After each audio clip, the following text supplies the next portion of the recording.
Olha o vazio nas almas, olha um violeiro de alma vazia. Olha o vazio nas almas, olha um violeiro de alma vazia. Olho aberto, ouvido atento e a cabeça no lugar. Cala a boca, moço, cala a boca, moço. Do canto da boca escorre metade do meu cantar. Cala a boca, moço, cala a boca, moço. Eis o lixo do meu canto, que é permitido escutar. Cala a boca, moço. Fala! Olha o vazio nas almas, olha um violeiro de alma vazia. Olha o vazio nas almas, olha um brasileiro de alma vazia.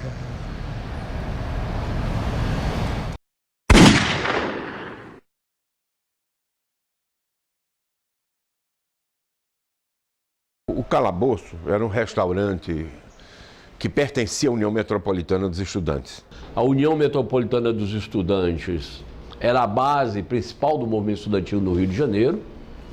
O Rio de Janeiro, como ex-capital do Brasil, o Rio de Janeiro ainda com aquela resistência de cidade mais politizada, culturalmente mais desenvolvida, mesmo com a interferência de Brasília. E o Calabouço, portanto,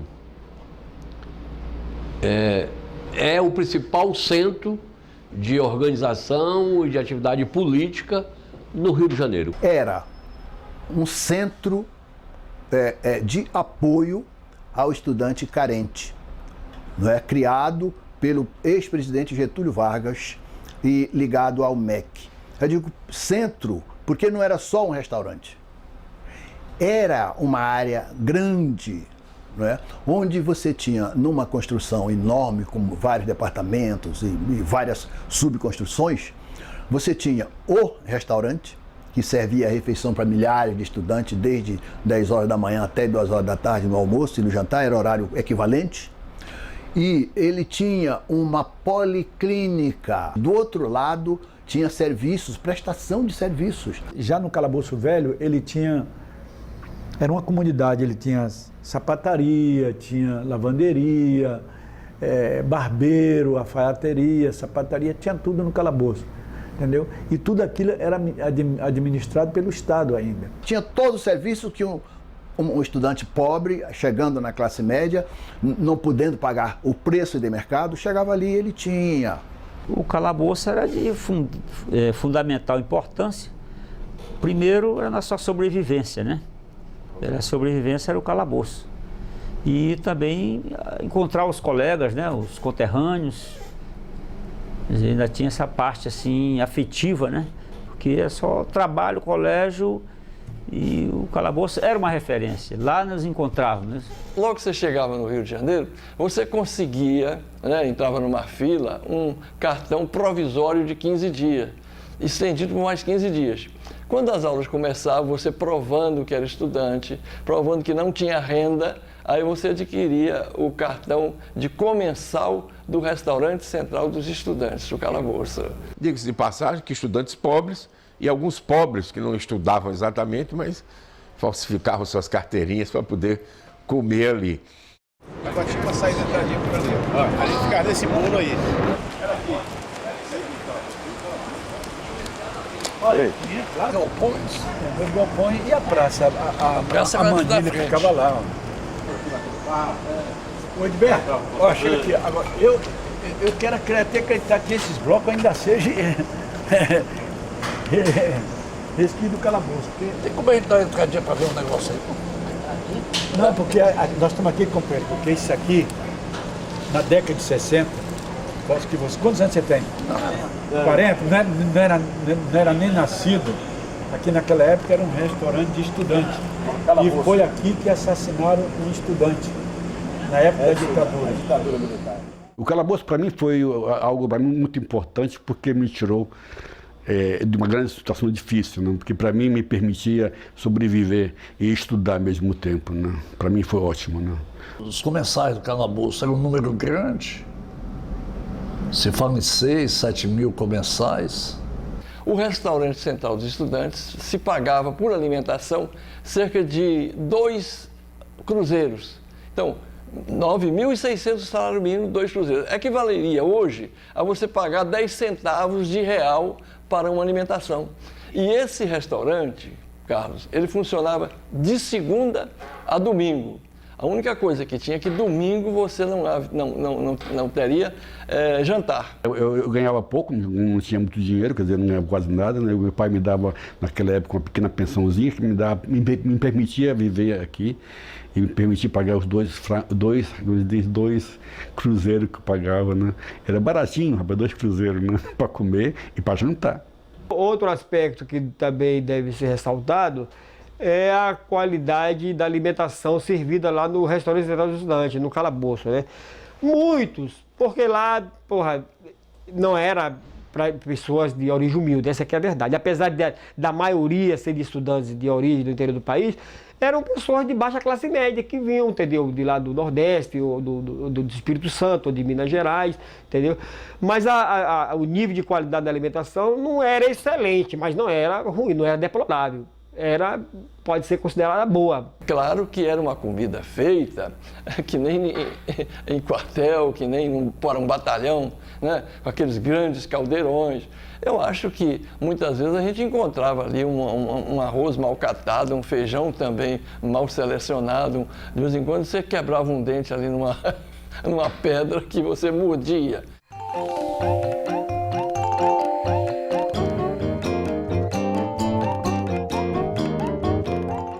As lutas que a gente travava eram essas que a gente colava também nos trabalhadores para ter apoio popular. Então, essas lutas pela federalização da universidade, pelo ensino público e gratuito. Então, lá dentro era uma escola de formação política. Eu acho que aí merece destacar a participação do calabouço.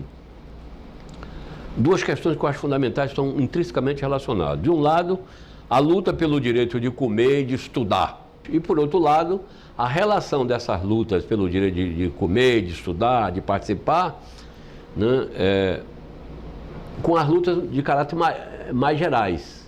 As lutas anti-imperialistas, as lutas de transformação social do Brasil, da América Latina. Eu acho que isso é fundamental. Naquela época, já que ficou no Vladimir, não havia carro de som, não havia microfone e o Vladimir falava no gogó. Era impressionante. Era uma coisa bonita porque a vontade de manifestar, de protestar, de falar era impressionante. Nós tínhamos ainda as organizações de autodefesa de massa, de vigilância permanente, de fabricação de bomba molotov, de usar gude para derrubar cavalo. Tinha toda uma estrutura semi-legal de autodefesa de massa, né? Para garantir os confortos da manifestação. E eles faziam passeata quase todo dia. Estavam na rua, ocupavam e tal, eram muito combativos. Eu disse sempre que o pessoal do calabouço, não só o pessoal era mais pobre que os estudantes universitários, era combativo e também mais estreito.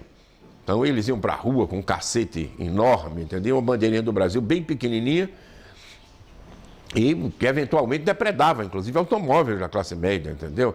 Quando o cara reclamava, tinha motorista reclamado de qualquer coisa e tal. Era um pessoal muito radicalizado, o pessoal do calabouço. Para os confrontos, nós usávamos um porrete.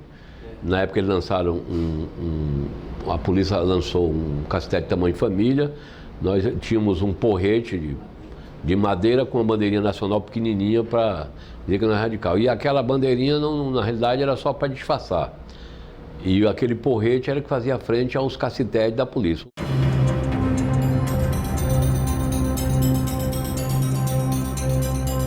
Tinha uma praça que nós colocamos o nome Território Livre, né? Da América. Território Livre da América. Fica mal, onde essa praça? Na frente do calabouço, no portão, na frente da porta de entrada para o calabouço. Era um estacionamento antigamente.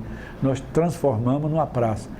Transportamos uma pedra enorme, que foi da construção, uma pedra que tinha mais de uns 400 quilos por aí. Transportamos a pedra, ficamos em frente da porta do calabouço, colocamos a pedra, transportamos uma manilha de mais ou menos 6, 8 metros, não me lembro, mas era uma manilha, né? Colocamos a manilha do lado da pedra, A pedra ficou com uma tribuna e a manilha era onde se acendia uma tocha quando o calabouço estava em guerra. Que era uma tubulação cheia de areia, de pedra, até quase o final. Ali você botava um balde com óleo queimado. Quando ia haver manifestação, você tocava fogo naquele óleo, ficava aquela chama acesa e as pessoas já sabiam que ia ter manifestação. Não existia nada desses grades, isso aqui. Tudo isso aqui era... Olha, companheiro, e lá naquela praça era onde funcionava aquele teatro que você filmou, aquele convitezinho de teatro popular do calabouço. Funcionava livre lá na praça. A ditadura também deu muita importância ao calabouço. Ela tinha preocupação com o calabouço. Ela achava realmente que aquilo ali era um barril de pólvora. Mas tão importante, eles acharam, que em determinado momento da curvatura da história do calabouço, eles nomearam para chefiar o calabouço uma patente do Exército Nacional. Um general. General Severino Sombra. E o ajudante de ordem, um major. Os caras desceram a tal ponto de fazer um general chefiando um restaurante. Aquilo ali não podia ser um ambiente democrático para eles, tinha que ser um quartel. Com o golpe militar de 64, o calabouço é fechado. Com o golpe de 64. Como é posto na ilegalidade todos os movimentos sociais, natural. E de 64 a 67, somos nós, do calabouço, o principal centro de resistência à ditadura. Depois do golpe militar, o governo, a título de fazer uma limpeza de campo, porque ia ter uma reunião do Fundo Monetário Internacional, se não me engano, o governo decidiu acabar com o calabouço e com tudo que tinha ali, a antiga sede da UME. O primeiro problema que houve no restaurante foi quando o governo,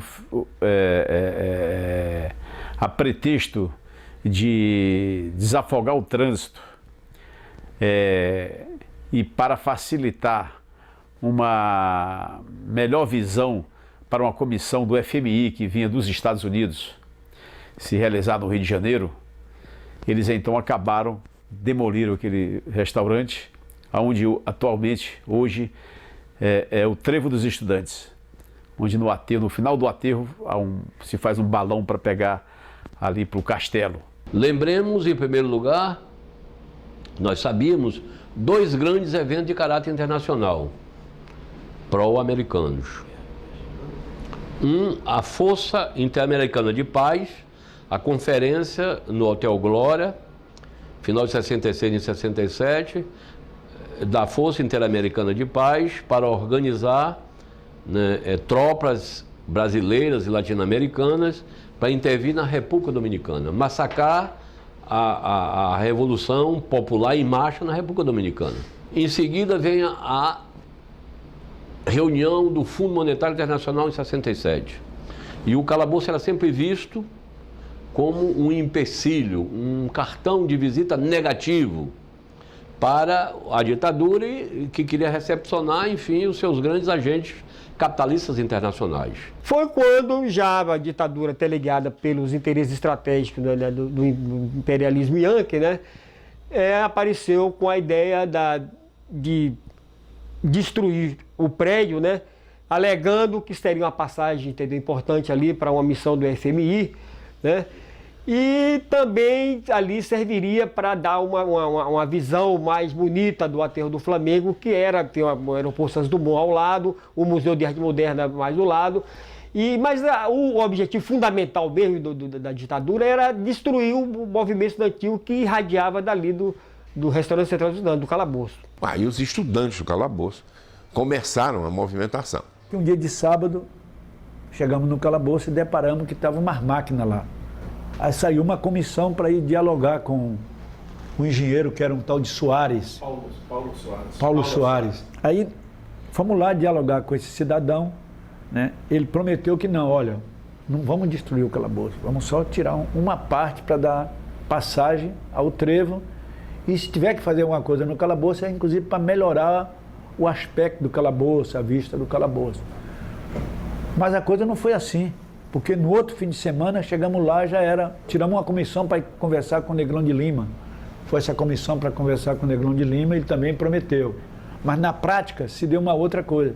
Se deu que no fim de semana, de sexta para sábado, eles desmantelaram mais uma parte do calabouço. Aí nós foi o que fizemos. Fizemos uma assembleia, convocamos uma assembleia dos estudantes do calabouço, e nessa assembleia se decidimos que ia todo mundo lá para a máquina, né? Aí saímos, a máquina estava atrás do calabouço, perto do aeroporto, saímos em caminhada, fomos até as máquinas e começamos a quebrar, fizemos uma assembleia aí, colocamos uma bandeira branca, entendeu? E começamos a quebrar as máquinas. Isso sábado para domingo. Segunda-feira eles ocupam o calabouço velho. Aí estava ocupado militarmente o calabouço. Mas a força da ditadura é maior do que o movimento estudantil. Você não tinha ainda um movimento popular, né, com a força necessária de barrar isso, né? Quando nós somos surpreendidos, né, em função do FMI, quase todas as lideranças são presas na calada da noite, outros em manifestações, é preso o Vladimir Palmeira, é preso o Marco Medeiro, é preso o Hélio, eu sou preso, né? E o calabouço é fechado temporariamente para a realização do FMI. E também o grande responsável por esse fechamento e por essa opressão foi o capital monopolista internacional. Não vamos esquecer nunca também de que não foi só a ditadura. Quem fechou também o calabouço foi a ditadura e foi o capital monopolista liderado pelos Estados Unidos. Depois a luta do calabouço ficou muito difícil porque o governo fechou o restaurante. Depois que foi fechado, aí uma grande parte de estudantes começou a frequentar o que chamava de Pentágono, que era um restaurante universitário na Praia Vermelha, onde funcionava a Faculdade de Educação Física da então Universidade Federal do Brasil, que hoje é o RFJ. E a Faculdade de Medicina também. Filosofia também. Filosofia aqui na Presidente Antônio Carlos também, muita gente frequentou. Mas não foi, foram só uns meses, 2 ou 3 meses. Depois a repressão começou a encurralar, até que cessou completamente. Aí o pessoal passou para a chamada Operação Pendura. Todo mundo saía, grupo de 2, 3, escolhia de antemão aonde ia ser a operação, entendeu? No restaurante determinado, principalmente restaurante de classe média alta, na Zona Sul.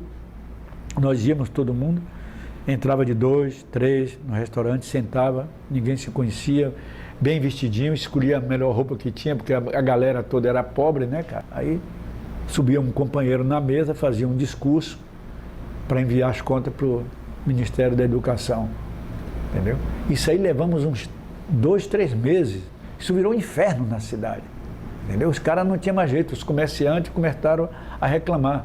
Mas isso aí não tinha muita saída, porque sem o restaurante eles perderam muito a base de reunião, de agregação que eles tinham. E isso dificultou muito, então eles foram ficando cada vez mais isolados, como luta do calabouço. Aí não tiveram jeito a não ser construir um outro restaurante. Prometeram construir um novo, mas nós só paramos as operações Pendura quando entregaram o galpão do novo calabouço, que foi ali no Castelo. Eu tenho certeza, Paulo, que esses blocos aí é ainda coisa da construção de aproveitar. Todos esses blocos aqui, ó. Começar daqui para lá. Até a porra da entrada. Porque até aqui, Paulo, até por aqui era aquele tapume que foi derrubado para criar a praça. Isso. O tapume, justamente. Tinha um estacionamento, tinha um tapume. Tinha um estacionamento que a gente ocupou no peito. Essas coisas, parece que eu estou vivendo aquele momento, né? Quando nós chegávamos aqui, media o mural, suponhamos que aquilo ali fosse a parede. Aqui nesse pavilhão, aqui ficava as salas, os cursos, as salas, sapataria, lavanderia. Tinha lavanderia, tinha tudo aqui. Barbearia também, o cara botava barbeiro. Conseguiu-se com o governo do estado o compromisso de construir um outro. Então derrubaram aquele e construíram outro, no qual a gente passou a comer imediatamente, embora não tivesse com a sua construção concluída. Aí eles começaram a lutar, a resistir, a fazer passeatas, manifestações plenárias, a pedir apoio, a ganhar apoio de outras pessoas, a tentar apelar para a sociedade. E começou uma luta dura dos estudantes do calabouço. Nessa altura, não o governo federal, mas o Negrão de Lima, que era governador do partido de oposição, garantiu que ia construir um outro restaurante. Mas quando entregou sem condições básicas. O chão era de poeira, de terra, então você comia aquilo, era um negócio que você andar fazia uma nuvem de poeira enquanto você comia. Estava mal acabado, entregaram uma coisa assim, embora a localização fosse ótima, porque era ali do lado onde hoje é o fórum da cidade, ali na Avenida Antônio Carlos. Enfim, aí os estudantes começaram a lutar pelo término das obras, para que aquilo ficasse um restaurante de verdade e tal. E a prioridade passou a ser a conclusão desse restaurante. E isso tudo culminou com uma manifestação buscando a conclusão dessas obras, na qual um estudante, um companheiro nosso, é assassinado pela polícia do governo do estado, o Edson Luiz de Lima Souto. Com isso, a gente presenciou a primeira grande manifestação contra a ditadura em todo o Brasil.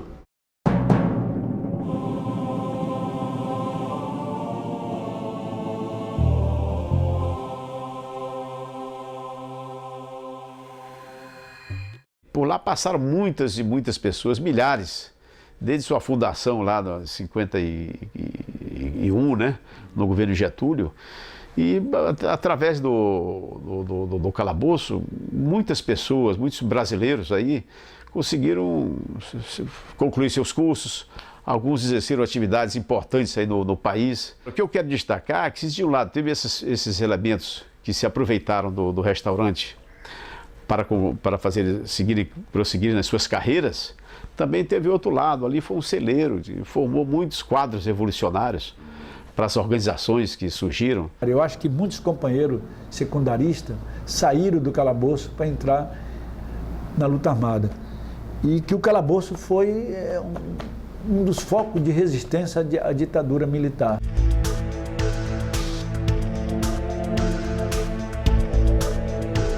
O Edson morre, é assassinado na quinta-feira. No sábado, nós estávamos no calabouço, num processo de discussão e em pé de guerra. Saber o que é que nós íamos fazer, como é que íamos dar continuidade àquela luta e como é aquilo tudo que ia acontecer. E num determinado momento chega um companheiro e diz, olha, tem um cidadão que está lá, que está agora pegando a bandeja, ele é um policial, e está armado, trabalha em Copacabana, em tal lugar, na delegacia, tal, tal. Ele é infiltrado. Eu saí com outro companheiro, que foi o Ceará, né? Fomos lá para o camarada, chego no camarada, segura a bandeja dele e sabendo que ele era policial, o policial tem que estar armado. Aí foi logo na cintura dele, ele estava armado, estava com a bereta. Isso era para averiguar se as pessoas que estavam por ali e que nós não conhecíamos, se eram estudantes ou não. Só para fazer esse tipo de identificação. Quantas vezes a gente identificou gente que não era estudante? Levamos esse companheiro para a tribuna, né? E se fez um julgamento dele aí, um processo de julgamento. Outro companheiro, que era o Disseu, foi o advogado de defesa e eu fui para condenar o companheiro. O dia que nós capturamos o cara, o policial, tomamos a arma dele, entendeu? E levamos ele na tribuna ali, que foi julgado na tribuna, nós tiramos a roupa, deixamos de cueca, tentamos agente da ditadura. O bicho saiu por aqui, ó, igual um foguete, meio pelado.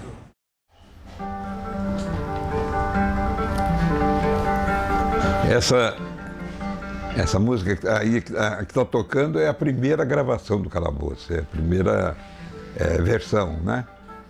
Que ela vem de 68, por aí.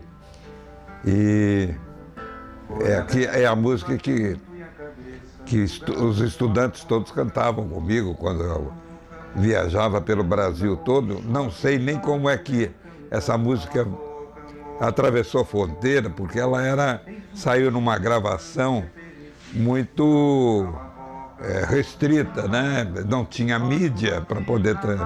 Não tocava no rádio, porque a ditadura não permitia.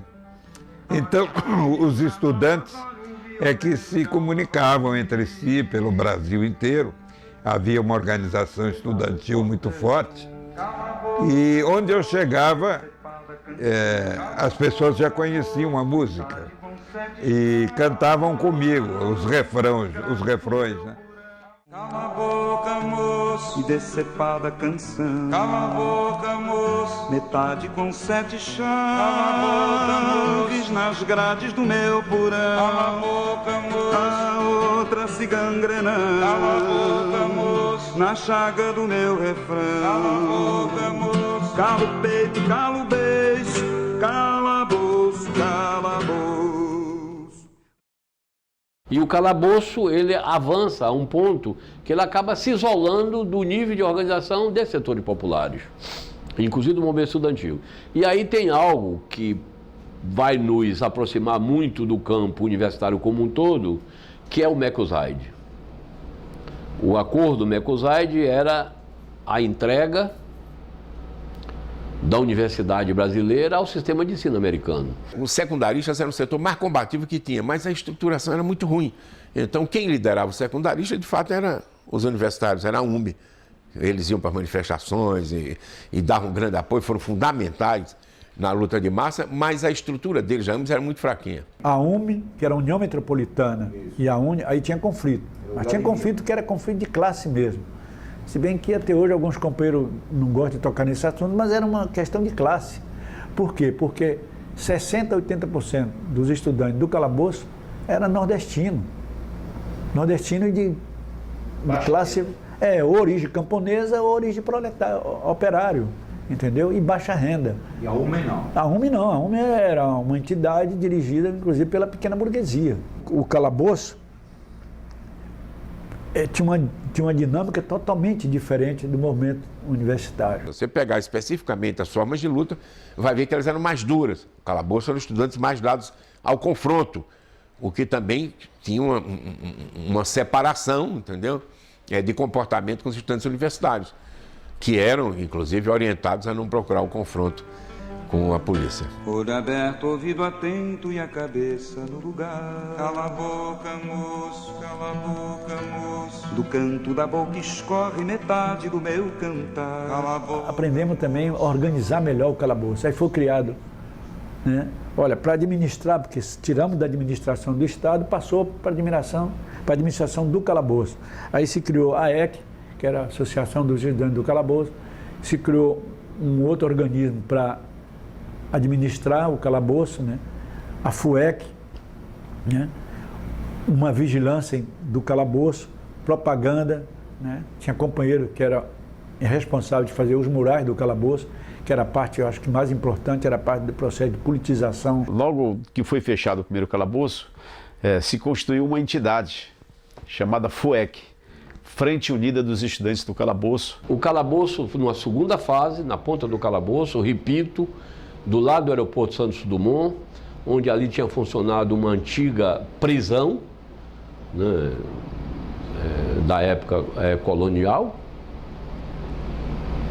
era o principal foco da UME. Nós organizávamos ali diariamente debates políticos sobre a situação do país, né?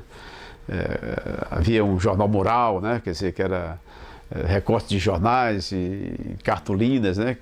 Reproduzindo os assuntos mais importantes que ocorriam no país. Quer dizer, havia uma politização realmente. O cara saía dali com doutrinado mesmo. Em quê? Em política, em tudo.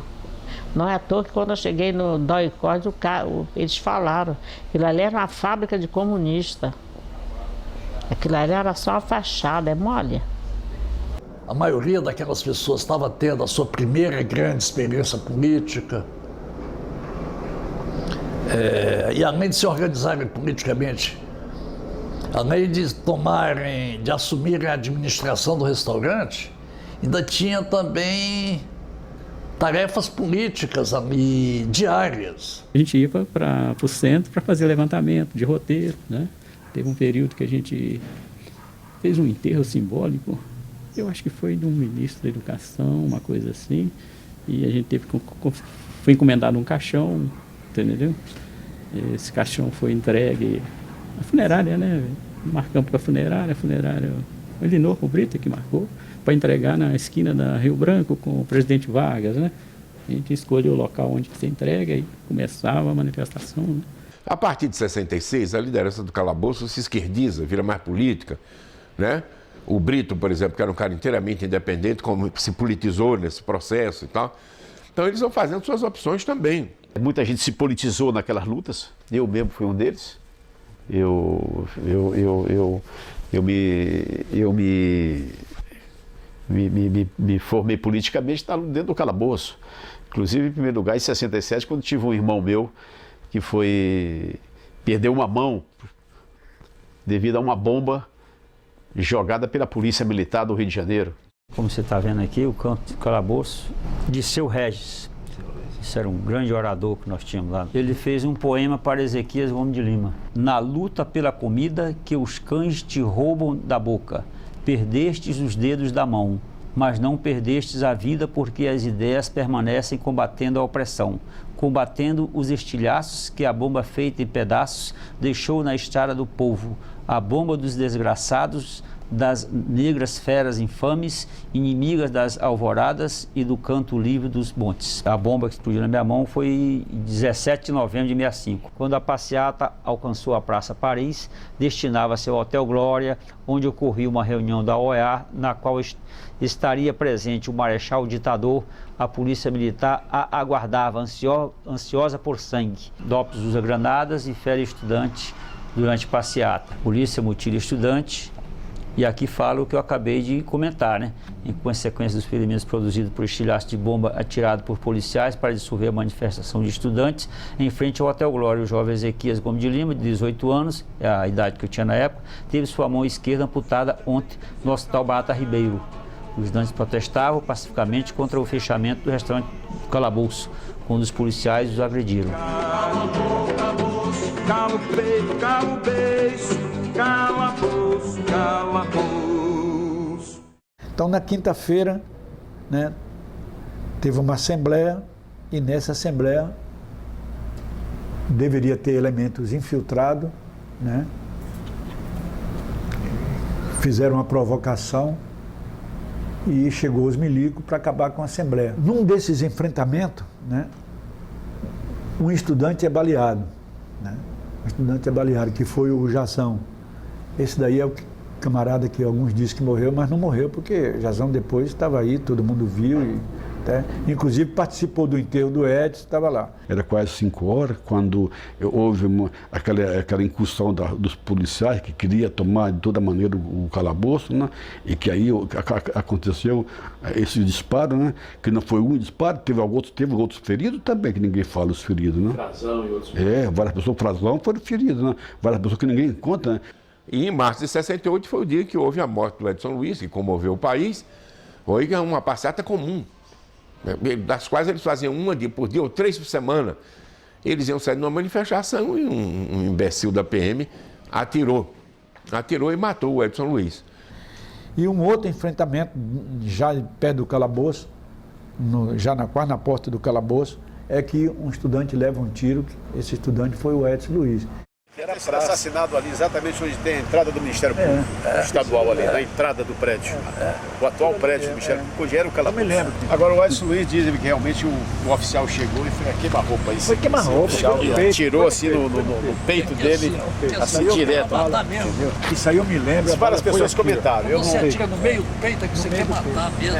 Entende? Ali foi queima-roupa. A distância. Só um profissional podia fazer aquilo. Eu que era um garoto que estudou ao meu lado, né? E era um garoto que estava há pouco tempo, né? Ele tinha pouco tempo com a gente, né? Era um garoto muito tímido, Edson Luiz, né? Ele dormia lá. E às vezes também fazer limpeza no restaurante para adquirir bônus, que é aquele bônus para comer, porque o pobre não tinha dinheiro, né? E Edson Luiz, quando morreu, foi justamente uma manifestação para defender o nosso restaurante, né? Que aí chegou a polícia, me lembro muito bem como hoje, né? A polícia chegou lá em frente, né? E começou a atirar em cima da gente. A gente partiu para cima da polícia, né? E eles atiraram em cima da gente, né? Quando viram que mataram um estudante, os milicos tentaram recuar, mas deve ter recebido alguma ordem de voltar para recuperar o corpo, para não deixar aquilo lá, né? Aí que houve um enfrentamento. Eu me lembro bem claro que nessa hora desse enfrentamento havia estudante que era latino-americano. Estava lá, os caras inclusive participaram, né? E aí conseguimos resgatar o corpo do Edson, saímos em passeata. Para mim, o impacto da morte, do assassinato do Edson Luiz foi muito grande. Eu chego ali naquela entrada principal da Escola de Belas Artes e está ali o sangue do Edson Luiz na calçada, algumas pessoas, alguns militantes do lado, secundaristas, e um barbante muito singelo, com um papel assim escrito, vários papéis escritos, este é o sangue de Edson Luiz. Até então a ditadura tinha assassinado vários líderes camponeses, operários, exilados, torturados, líderes militares do movimento de marinheiros, e não teve uma reação popular. Então o Edson Luiz não era um caso isolado. A Santa Casa, nós sempre com o corpo aqui, passamos na Santa Casa. Claro. Saímos do calabouço com o corpo, com um grupo de companheiros, passamos aqui, né? E veio um médico e uma enfermeira. Nessa escadaria aqui. Se eu me lembro como o companheiro colocou, foi uma enfermeira, chamou o médico veio, testou que estava morto. Olha, não tem solução, entendeu? Tá, e eu acho que o cara sentiu que não tinha clima dele pedir para deixar o corpo, isso aí eu já estou, né? Com aquela do jeito que nós estávamos, nós saímos em passeata. Não adianta levar para dentro porque já está morto. Não adianta. Nós saímos em passeata e pegamos ali e passamos na frente do consulado. Do consulado fomos para a Assembleia. O enterro do Edson resultou na retirada da polícia da cidade, resultou em uma cerimônia muito efervescente feita na Assembleia Legislativa, hoje Câmara Municipal. Durou toda a noite, foi até o outro dia. Nessa mesma noite o Rio de Janeiro parou. Teatros, cinemas, sistema de transporte, porque nós ocupamos a Assembleia Legislativa, era um momento que estava sendo realizado uma atividade para homenagear um político aí da Alemanha, nós ocupamos a Assembleia Legislativa, cercamos e ameaçamos incendiar a Câmara, a Assembleia Legislativa, que funciona hoje na Câmara de Vereadores, mostrando bombas molotov, tambores de gasolina e de álcool e de querosene. Se invadisse, a gente ia tocar fogo, né? E a sociedade carioca está se mobilizando. Às 11 horas da noite, você tinha cerca de 60 mil pessoas em torno da Assembleia Legislativa, gritando, matar um estudante poderia ser seu filho. Antes disso, o corpo foi trazido com muita dificuldade, com muita garra, com muita determinação por um grupo de companheiros nossos, liderado especialmente pelo companheiro Sardinha. E esse enterro foi uma manifestação do porte da manifestação dos 100 mil. Ocupamos de assalto a Assembleia, correto? E aí começou o processo de negociação. O governo vendo aquele fato ali, cara, ou seja, virou um caos o centro da cidade, né? Naquela noite, para você ter uma ideia, devem ter circulado pela Assembleia mais ou menos umas 50 mil pessoas. Diversas entidades aí da sociedade do Rio de Janeiro, sindicalistas, professores, artistas e etc. E houve uma discussão que foi sobre a retirada do corpo do Edson, entendeu? Eu não participei, eu estava fora, mas depois eu ouvi os relatos, né? Então o Sobral Pinto teve essa interlocução, né, com o pessoal, os comissários do calabouço. E nessa interlocução enviaram ele para fazer a negociação para retirar o corpo do Edson. A posição do Sobral Pinto era a posição do governador, porque ele era um emissário do governo, né? Era de levar o corpo, que ali não tinha condições técnicas para se realizar uma autópsia, né?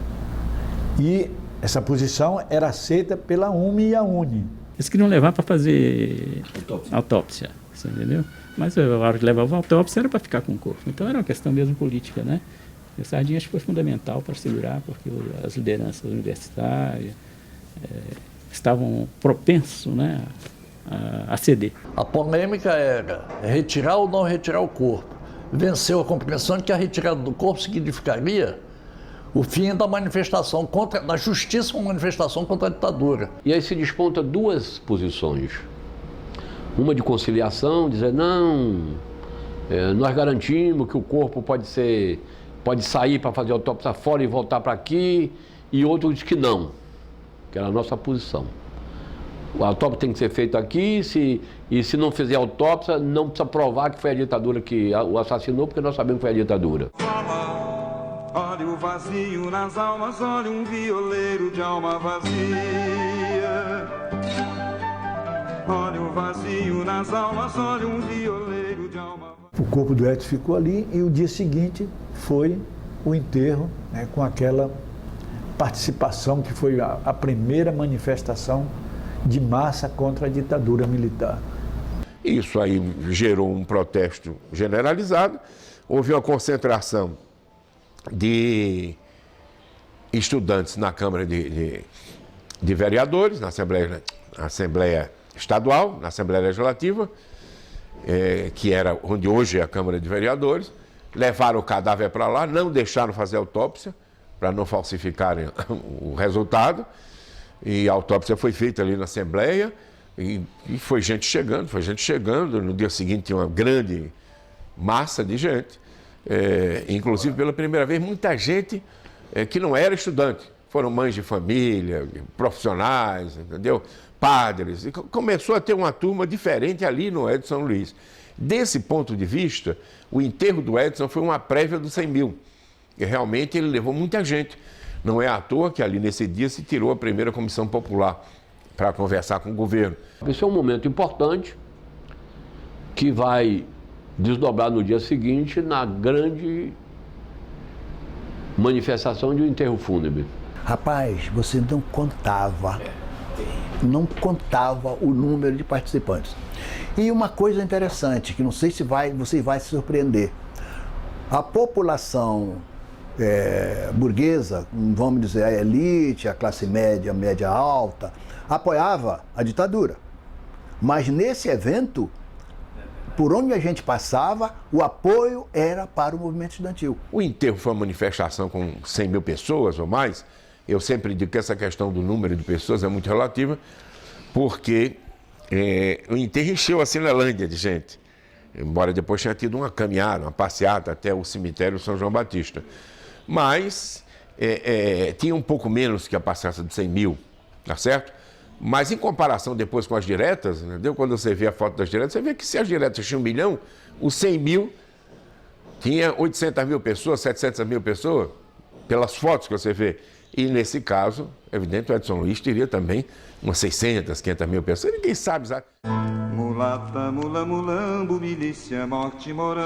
Cala a boca, moço, cala a boca, moço. O enterro dele foi uma concentração tremenda. E então isso começou aí a multiplicar-se cada vez mais a luta contra a ditadura. Aqueles que ainda tinham dúvida e tal, etc., viam que estavam matando, já não era mais só espancar, prender e prejudicar, não. Estavam matando. Depois do velório do Edson, dos sucessivos discursos, que isso durou a manhã, a tarde toda, nós saímos em passeata, os estudantes, pela Rua da Lapa e fomos até o São João Batista, lá em Botafogo. E o que aconteceu foi assim terrível, porque na porta da União Nacional dos Estudantes, na Praia do Flamengo, a gente ali fez uma parada, fizeram vários discursos, e até chegar em Botafogo. Mas quando chegou em Botafogo já era de noite, já era de noitinha, já estava escuro. E nós entramos no cemitério assim mesmo, com um caixão, para enterrá-lo de qualquer forma. Então, conforme nós entramos e fizemos o enterro, tinha muito policiais, muita gente do DOPS, muita polícia civil escondida, a gente, entende? A gente sentia um clima assim opressivo muito grande. E para piorar tudo, a Light cortou a luz. Então ficou um breu, ficou tudo escuro. Enterraram o Edson em seguida, tudo escuro. Eu não me lembro se ele já foi enterrado tudo escuro, eu não me lembro bem. Só sei que ficou um breu, tudo escuro, tudo apagado. E nós saímos desesperados por aquelas alamedas do cemitério, sem saber direito onde era a saída, onde era a porta. Onde a marroneia espera, cercada de assombração. Cala a boca, moço, cala a boca, moço. O Brasil inteiro já está mobilizado em função desse assassinato. Já está ocorrendo manifestações de solidariedade, de apoio à luta em São Paulo, em Goiânia, na Bahia, em Belém do Pará. A cidade nunca teve manifestação, passa a ter movimentação estudantil com o setor popular, ou seja, esse tiro no coração do Brasil vai despertar uma sociedade que queria participar, que tinha ânsia de participar, mas o momento político era aquele, tinha chegado. Cerradas portas do mundo, cala a boca, moço, e decepada canção, cala a boca, moço, metade com 7 chãos, cala a boca, moço, nas grades do meu porão, cala a boca, moço, a outra se gangrenando, cala a boca, moço, na chaga do meu... E marcou também a primeira aproximação clara do conjunto da população da classe média carioca com os estudantes. Então, a partir daí, você começou a ter muita coisa que era o seguinte, o artista parava a peça e se solidarizava com os estudantes. O apoio dos artistas aqui no Rio, dos intelectuais, foi uma coisa impressionante. Os artistas faziam coleta, davam dinheiro de uma noite de coisa, tudo, entendeu? Muito a partir do enterro da manifestação do Edson. Então, o calabouço foi fundamental, entendeu? Para ampliar esse terreno da classe média urbana contra a ditadura, ele foi especial. A partir dali houve um desdobramento da missa, de outras manifestações. Então o calabouço passou a ser um baluarte na luta contra a própria ditadura. Então eu acho que aquele fato, o assassinato do Edson Luiz, foi um dos movimentos que ajudaram muito a alavancar o combate à ditadura e, mais do que isso, né, a trazida, não é, a integração da classe média ao repúdio ao que estava acontecendo. Por que na classe média? Porque a classe média apoiou o golpe, majoritariamente, isso é um dado e está desiludida. Segundo, porque os operários camponeses tinham sido violentamente reprimidos e não tinham condições de se levantar.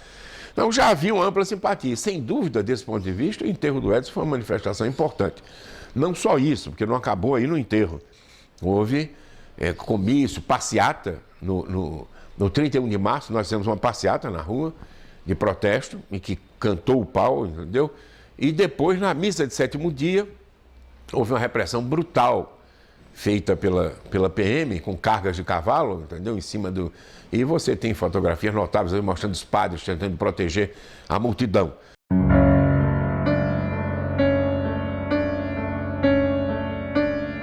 Mobilizamos a sociedade e mesmo os mais radicais, eu era considerado da época linha chinesa, fui contra, mas admiti que fosse realizada a missa de 7º dia, que era exatamente uma missa da conciliação, da palavra de Deus, do diálogo, encaminhado pelo cardeal do Rio de Janeiro a pedido dos militares.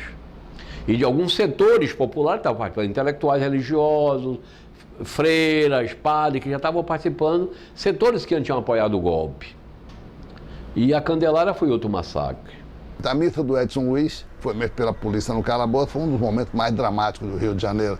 A Candelária foi literalmente massacrada. Quer dizer, a Candelária, que eu digo, as pessoas que estavam ali para participar da missa do Edson Luiz, a cavalaria chegou para massacrar todo mundo, porque eles usavam baioneta, não era de brincadeira, bala era de verdade, baioneta calada, bala não era de festinha, era verdadeira.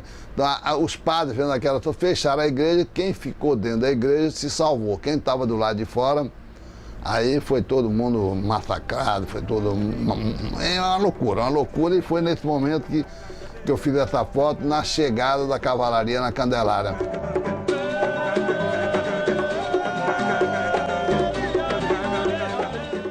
Então, esse movimento todo, ele passa a ser não mais um movimento do calabouço. Lógico, passa a ser um movimento dos estudantes como um todo, da intelectualidade, setores importantes de oposição do parlamento, setores operários nascentes, né, camponeses. Há uma tentativa de formação de uma frente popular.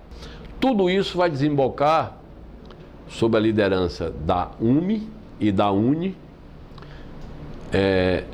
a passeata de 100 mil. Se teve a passeata dos 100 mil, foi do calabouço. Se não existisse o calabouço, não ia existir mais essas manifestações como tem hoje.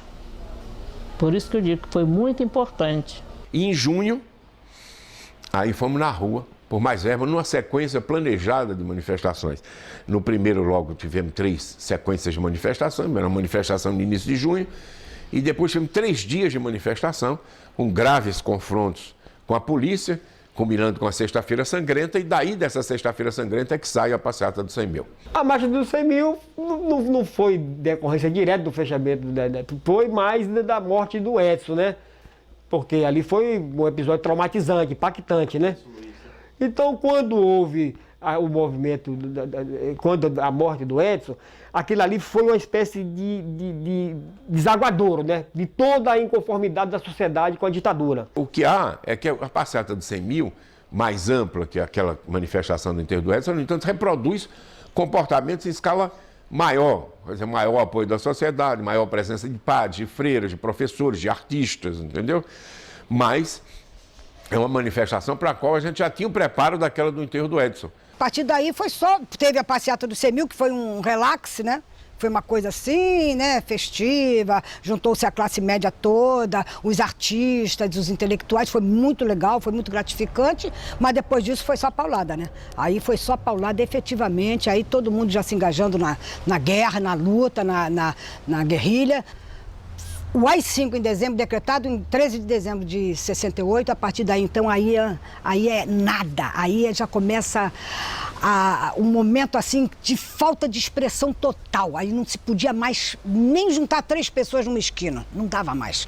Porque a partir daí a coisa engrossou mesmo de vez, né? Eram as prisões, eram as torturas, eram as guerrilhas começaram a espocarem pelo Brasil, pela reação da esquerda, e os cala-bocas, né? Cala a boca, moço, cala a boca, moço. Eis o lixo do meu canto, que é permitido escutar. Cala a boca, moço, cala a boca, moço.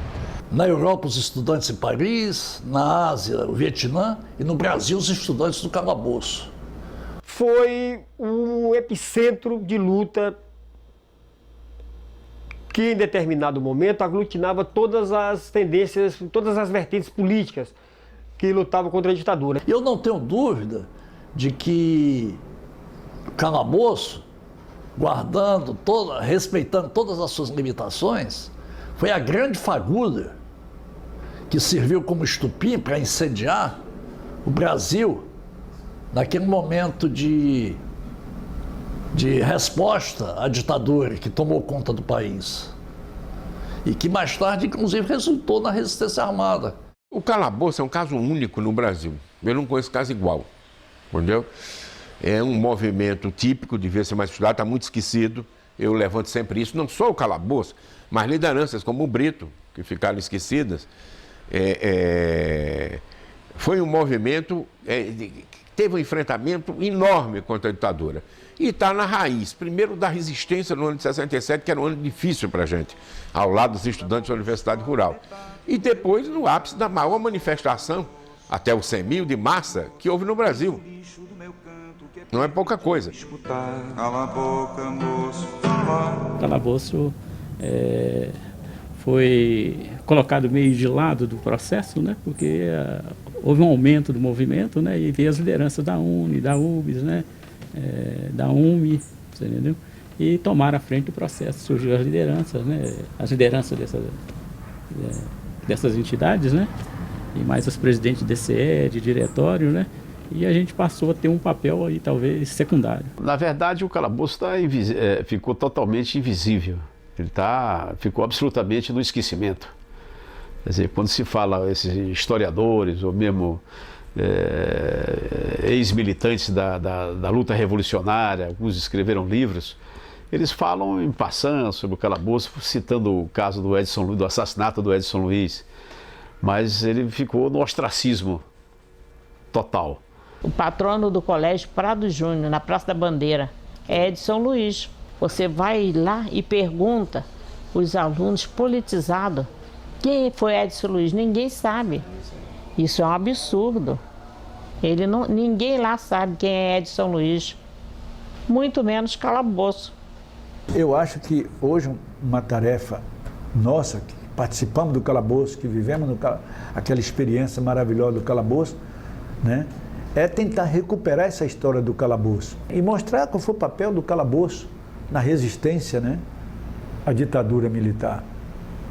Um símbolo de resistência para todos nós, porque ali se concretizou um desejo de luta que nós tínhamos, mas que a gente não sabia por onde começar, e foi justamente ali. Então o calabouço tem esse sentido, de ser um divisor de águas. O calabouço para mim, é o ponto de partida da minha vida, como cidadão, porque como ser humano, né? Militante. Como militante, como ser humano, porque o indivíduo que não tem consciência, ele não é um ser humano, é gente, é uma pessoa. Isso é na minha visão, né? Quando você começa a ter consciência, você se transforma, né? Você passa a ter sentimentos, amor, né? Então aí você é um militante revolucionário. Olha, o que eu sinto, acho que a maioria sente, entendeu? É orgulho. Orgulho. Muita alegria de ter vivido esse período, muita, vamos dizer assim, satisfação de se repetir uma história desse período, né? De ver que tem gente que está contando essa história. Foi uma luta que entrou para a história do povo brasileiro. Foi uma luta que valeu a pena. Eu acho que eu faria tudo de novo e combateria esse mesmo combate. E essa luta não foi uma luta em vão. Esses sonhos, esses ideais, eles não morreram e não morrerão nunca. Olha o vazio nas almas, olha um violeiro de alma vazia. Olha o vazio nas almas, olha um violeiro de alma vazia. Meia dor, meia alegria. Cala a boca, moço. Nem rosa, nem flor botão. Cala a boca, moço. Nem pavor, nem euforia. Cala a boca, moço. Meia cama, meia caixão. Cala a boca, moço. Da cana, caiana, eu canto. Cala a boca, moço. Só bagaço da canção. Cala a boca, moço. Cala o peito, cala o beijo. Cala a bolsa, cala a bolsa. Olha o vazio nas almas, olha um violeiro de alma vazia. Olha o vazio nas almas, olha um violeiro de alma vazia. As paredes de um inseto me vestem como a um cabide. Cala a boca, moço, cala a boca, moço. E na lama de seu corpo vou por onde ele decide. Cala a boca, moço, cala a boca, moço. Metade se esverdeando no limbo do meu revir. Cala a boca, moço, fala. Olha o vazio nas almas, olha um violeiro de alma vazia. Olha o vazio nas almas, olha um violeiro de alma vazia. Quem canta traz um motivo.